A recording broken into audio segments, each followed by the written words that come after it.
It's really hot in this dorm room, so you're gonna be hearing the fans. What is up, everyone? Welcome to my Owl House Season 3, Episode 1, thanks to them, reaction / review / you know how it is. Owl House Season 3 has a significant amount of time in between each episode, so I won't be doing a whole video for the whole season. I'll be doing a separate video for each episode, kind of like what I did for Amphibia 2B and Owl House 2A. I went to Comic-Con dressed as Steve. That was awesome. I met lots of other cool cosplayers. I got this sketch pad, and I did some drawings. You see, there's our boy Flapjack. There's some glyphs. There's a bar track. And saw the first 6 minutes early. And yeah, gonna talk about the episode. Spoilers, spoilers, spoilers. Do not watch this video if you have not seen, thanks to them. I mean, unless you're not planning on watching it and you don't care, in which case, go right ahead, I suppose. Alright, the episode picks off right where Season 2 left off. You start off with hearing King's voice saying, you know, "Thank you for being my sister," or whatever the quote was. It's not exactly that, it's something else, but the first, I'd say 45 seconds, minute of the episode is like the last minute of King's Tide. Camilla comforts the kids, but she says they need to rest. Hunter and Luz are hella angsty about what they learned in Bella's mind, and they're not telling anyone. Luz has a huge guilt complex and just assumes everyone will hate her as much as she hates herself. Amity and Will get spooked by an alarm clock and destroy it. Hunter is a good, polite boy for Camilla, who is not having any of it. There's a montage where time passes. Lots of stuff in it. Alright. Luz and Amity slowly get elements of their beta designs, like longer hair and Luz's beanie and striped shirt. Willow not so much. She doesn't have her beta short hair. Oh, and Amity does look like a tomato again. Luz comes out as bi. Congratulations for her, even though I thought she already came out since there seems to be a bi flag on the fridge. Unless that meant Camilla was bi, she does have a rainbow pin. Either way, groundbreaking for a Disney Channel show. I guess just animation in general. Hunter has shorter hair. He did a crappy job by himself, but Willow made it look good. He's choosing his own appearance, not how Bellos wants him to look. This was after he saw Bellos and Caleb in the mirror because he let his hair grow out too long and it's starting to look like them. I hated his new haircut when I first saw it, but now I'm fine with it. I know I'm not the only one. There were plenty of other people who were like, "Oh god, this is so bad," and then 2 hours later we're like, "Yeah, this is cool." Willow and Gus also have new outfits, but I'm gonna miss Willow's green shirt, yellow vest outfit. I really like that one. They go clothing shopping, and Amity's essentially dressed as Vivian. V has a whole new look with blondish hair and blue highlights. She's finally forging her own identity. Camilla's getting some gray hairs. Taking care of 6 children will do that to you. The gang fixed up that mysterious shack in the woods. They try to open a portal and it blows up. I mean, the portal blows up, not the shack. The shack's fine. Everyone plays happily in the rain, and the montage ends with Luz heading off to school, absolutely miserable. She attempts to activate a glyph and it doesn't work. Season 1 Happy Luz is dead and possibly buried forever. Who knows? We see the gang is learning Spanish from a Duolingo clone. V is already fluent. All the witches have been staying in the shack and the Noseda house all this time that haven't been going out, and Amity is like, you know, Luz was like a human exploring our world. We should be able to explore her world. Oh, and by this point, Amity's hair dye has really started to fade. I don't know if it was on Instagram or Reddit or Twitter. One of those websites, someone pointed out that Emerald was the one who dyed Amity's hair in the first place, and Amity probably doesn't feel comfortable doing it herself. Anyway, Flapjack is kind of pecking on the floor of the shack, and he digs up a box with a scroll, which leads to something involving the portal door. Amity says they shouldn't tell Luz about this unless they know for sure that it's a real clue because they don't want to get her hopes up only for it to be nothing. Meanwhile, at school, Luz is being self-deprecating as hell, like she's projecting really hard onto some book she was studying for class and pretty much states that she wishes she never existed. Clara was there, but we didn't learn her real name, if that is her name. She didn't speak at all. I thought she would. Halloween's coming up, it's fitting since, I mean, it's October now. The episode has a lot of horror stuff. You know, these 2 kids, they give Luz an invitation to a Halloween party, and she's kind of indifferent towards it, but she takes the invitation anyway. On the way home from school, Luz and Camilla pass by this other car that crashed, and something mysterious caused it to crash, and it's like, oh, it's a deer. It's like, no, that was no deer. Hunter makes a version of the wolf shirt. I love it. And, you know, it kind of comes to the conclusion that he's so much happier in the human realm than he ever was in the Boiling Isles. Hunter becomes a big fan of this Star Trek parody called Cosmic Frontier, and Gus finds this kind of stash of Cosmic Frontier merchandise in the back room, and A little bit more on that later. Hunter also cuts himself while he's like stitching stuff. That's important. Luz, she's lying in her bed. She has a display over her bed which looks like the collector symbols. I don't know quite yet what the significance of that is, or if it's just a coincidence, but the show's, I think, too clever for it not to be a coincidence. Is Luz connected to the collector or the Titan somehow? More on that later. Camilla dreams of Luz's past. She finally realizes just how depressing Luz's backstory was. You know, we learned that Luz's father was named Manny. Camilla was apparently bullied in high school, and she found out about the reality check camp from some shady-looking therapist, but I guess that could be an interpretation of the dream. Camilla tells Luz that it's okay to make mistakes, what matters is that you learn from them.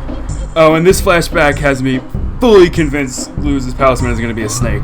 Like, snake was one of the things that people tossed around, and other people have said like a bat and a few other things, but I'm fairly certain it will be a snake. And immediately after that, we see more that Bellows is like regaining his form by killing animals. Okay, so everyone sans Luz is planning on going out to find more information from this scroll. Willow, Gus, Amity, and V are all wearing normal human clothes. Hunter kind of has this stitched up together Space Frontier inspired costume, and Willow is absolutely loving it, and everyone else is not. But yeah, it's like, yeah, maybe you should stay home, Hunter. You don't have a good outfit. Amity, Gus, Willow, and V, they go around town. They go to a magic shop. They don't find anything. They go to the library. They don't find anything. They go to the zoo. They look for the giraffes, which have nightmare demon faces, but don't really find any information. They see this happy family, and they all mourn theirs. At that point, V is like, you know, I've been really trying to avoid this, but there is probably one place where we might find something.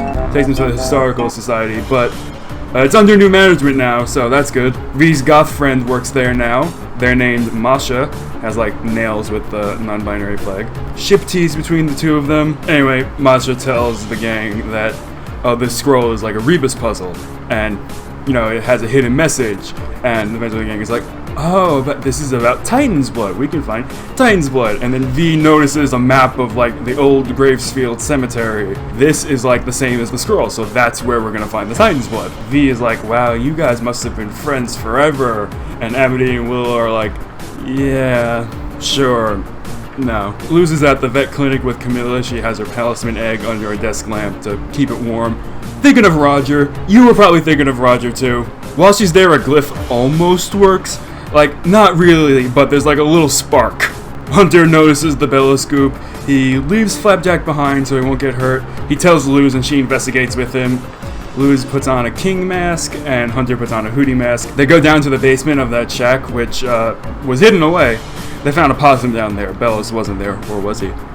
Luz says the Hunter family now, and he cries. Anyway, as they walk away, Hunter has Bellows' shadow. This was definitely an I don't like this moment for me. Everyone designs their Halloween costumes. Amity wants to be Hecate with Azura Luz.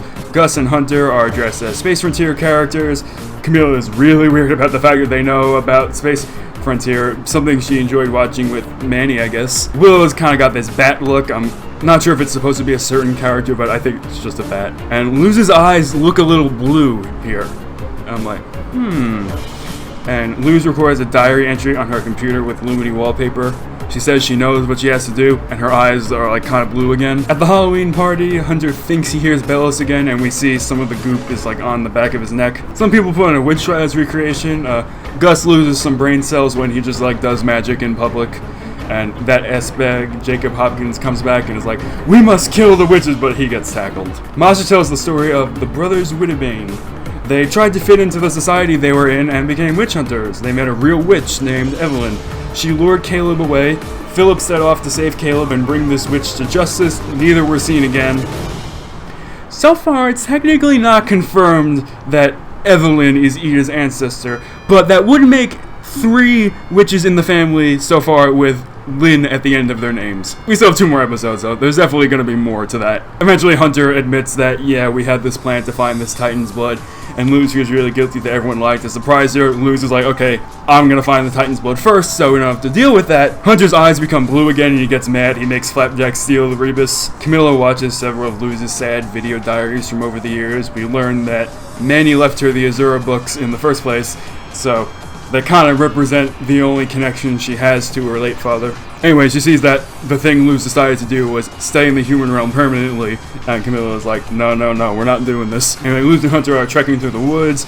We see that Bellows has been like infecting Hunter because some of the group got into that cut he had earlier.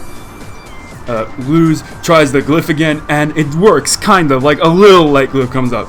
And Luz comes to the conclusion that since magic comes from the Titan, and the fact that they're looking for Titan's blood, then the glyphs work when they're closer to the Titan's blood. Or, maybe the theory about Luz truly being the Titan's chosen one is true.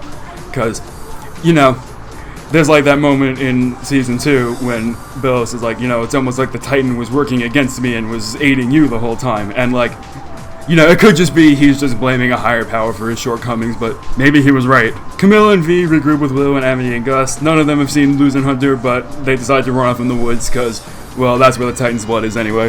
Hunter starts getting fully controlled by Bellows. Bellows finds the blood, and he and Luz fight for it. Everyone else shows up. Bellows admits in front of everyone that Luz helped him find the collector. He calls Luz a witch hunter as well. There's a big fight with a bigger animation budget. V tries to suck Bellows out of Hunter. It doesn't fully work, but, it was a good attempt.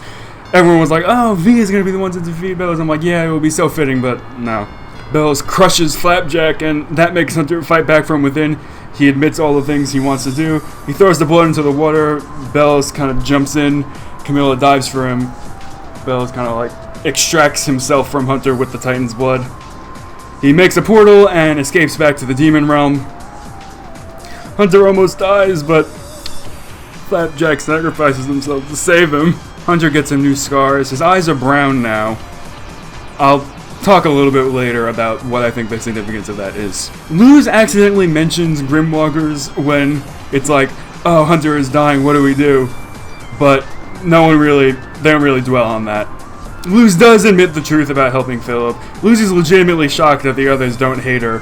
All the fanfics got this right. It's like, Bellows manipulates people. He does this all the time. If you weren't there, someone else would have helped him find the collector. Camilla vows to go back to the demon realm with everyone. She won't let the kids get in danger again. She upgraded from La Chancla to a bat, but I suspect she still has the chancla on her person at all times. Amity tells Luz no more hiding, and another cheek kiss. V stays behind to keep up appearances, but there's like a little joke at the end where it's like, oh no, Camilla still has the car keys. Camilla tells Luz to like grab her hat, which I think the egg is in the hat, because if it's not, then Luz definitely left the egg behind, and I don't want to think that, so I'm going to say the egg is in the hat. And the episode ends with a photo montage.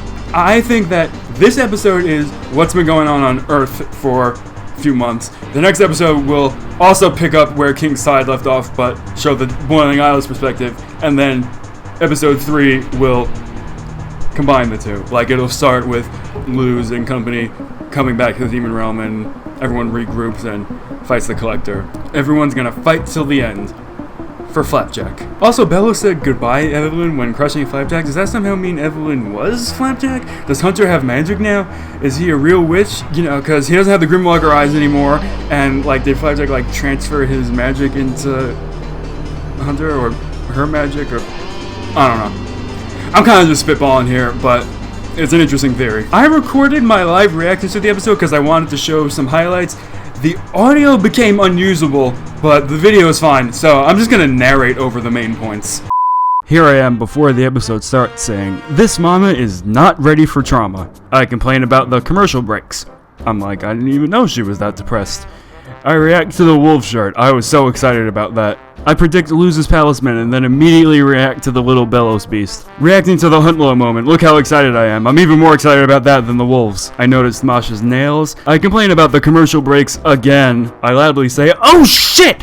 When I notice the Hunter Bellows shadow. I start to say something about Luz's eyes being partially blue, but then the thought dies and I go back to typing. That's what I've been doing this whole time, typing notes for the video. Right here, I repeatedly shout, lore! When Masha is telling the Philip and Caleb story. Oh god, oh god, oh god, oh god, oh god. Too much stuff is happening! Here I am talking about Cornholio 4's watching the series fanfic, and he just did the chapter about yesterday's lie, and now that's inconsistent because Masha knows about the Witterbanes and the chapter made no reference to that.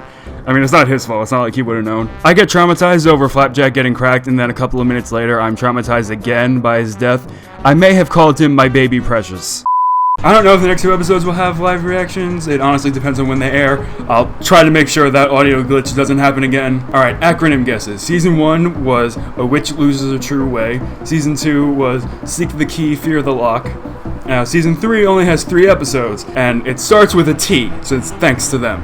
It could be TOH, you know, The Owl House, or it could just be The, or TNT, I don't know. But what I'm thinking is that this time around, it's not the first letter that makes the message, it's the first word. So, we have thanks, and then maybe episode 2 will start with 4, and then 3 will start with watching, then we get thanks for watching is season 3's message. I think that would be nice. Alright, so that pretty much wraps things up. I hope you enjoyed this video. I don't know when my next upload will be. Probably it'll be in December, related to Marcy's journal. Unrelated to everything I've talked about so far, check out my Amphibia fanfic, which has gotten a lot of traction online. It's basically Anne and Sasha and Marcy get sent to Amphibia accidentally when they're little, when they're like 6, but all the other characters are the same age, like Sprig and Polly start off as like 5 and 10. I'll put a link to that in the description, and I'll also put a link to Cornholio's fanfic, why not? And until next time, thanks for watching.